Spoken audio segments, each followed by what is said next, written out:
నమస్తే welcome to four sides TV నేను అంజలి. చదువు సంస్కారం లేని చిల్లర జనాలే ఉగ్రవాదులుగా మారతారని ఇంతకాలం అనుకునేవారు. కానీ ఇంజనీర్స్, డాక్టర్స్ వంటి ఉన్నత విద్యావంతులు కూడా టెర్రరిస్టులుగా మారుతున్నారన్న వార్తలు ప్రస్తుతం తీవ్ర ఆందోళన కలిగిస్తున్నాయి. తాజాగా తెల్ల కోటు ధరించిన డాక్టర్స్ సైతం ఉగ్రవాద బాటలో నడుస్తూ భారీ మారణ హోమానికి కొత్త తరహా కుట్రలు పన్నుతున్నట్లు తాజా అధ్యయనంలో బయటపడటం ఆశ్చర్యానికి గురిచేసింది. ఉగ్రవాదులు తమ వైద్య పరిజ్ఞానాన్ని ఉపయోగించి ఎలాంటి ఆధారాలు దొరకకుండా మట్టుపెట్టే ప్లాన్ రూపొందిస్తున్నారని గుజరాత్ ఏటీఎస్ ఇన్వెస్టిగేషన్లో తెలిసింది. గ్రామాల్లో విరివిగా పండించే ఆముదం నుంచి రైసిన్ అనే విష పదార్థాన్ని తయారు చేసి దాన్ని ఆహారంలో కలిపి ప్రజలను చంపటమే ప్రధాన లక్ష్యంగా ప్లాన్ చేసినట్లు తెలిసి పోలీసులు సైతం ఆశ్చర్యపోతున్నారు. చైనాలో ఎంబీబీఎస్ చదివిన డాక్టర్ అహ్మద్ మొహియుద్దీన్ రసాయన శాస్త్రంలో తన పరిజ్ఞానాన్ని ఉపయోగించి ఆముదం గింజల నుంచి రైసిన్ అనే విష పదార్థాన్ని తయారు చేస్తున్నట్లు గుజరాత్ పోలీసులు గుర్తించారు. అరెస్టు చేసిన సమయంలో ఉగ్రవాదుల వద్ద ఆముదం గింజలు దొరికినట్లు తెలిపారు.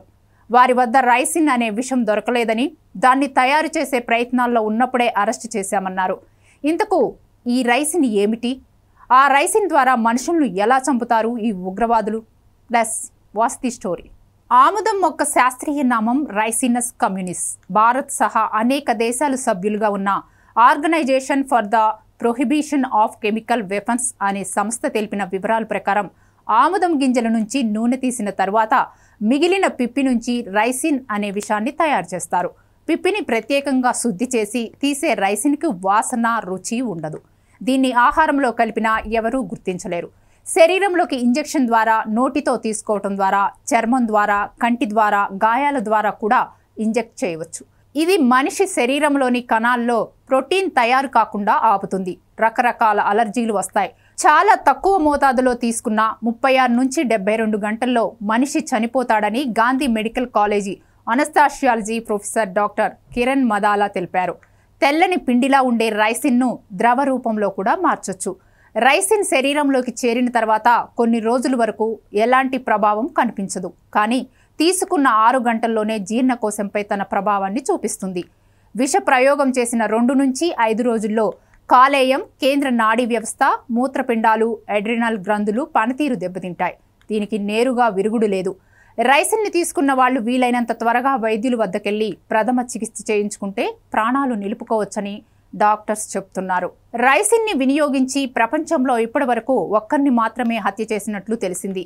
బల్గేరియా కమ్యూనిస్ట్ పాలకులు వేధించడంతో జార్జీ మార్కోవ్ అనే రచయిత లండన్లో స్థిరపడ్డారు. ఆయన్ను 1978లో ఒక వ్యక్తి లండన్లోని వాటర్స్ బ్రిడ్జిపై ఒక గొడుగుతో తొడలో గుచ్చాడు. రాత్రి జ్వరానికి గురైన జార్జ్ 4 రోజుల్లో చనిపోయారు. రైసిన్ విషంతో నింపిన చిన్న లోహపు గుళిక ఆయన మరణానికి కారణమని విచారణలో తేలింది. ఈ హత్యలో బల్గేరియాతో పాటు సోవియట్కు చెందిన కేజీపీ పాల్గొన్నాయని ఆరోపణలు వచ్చాయి.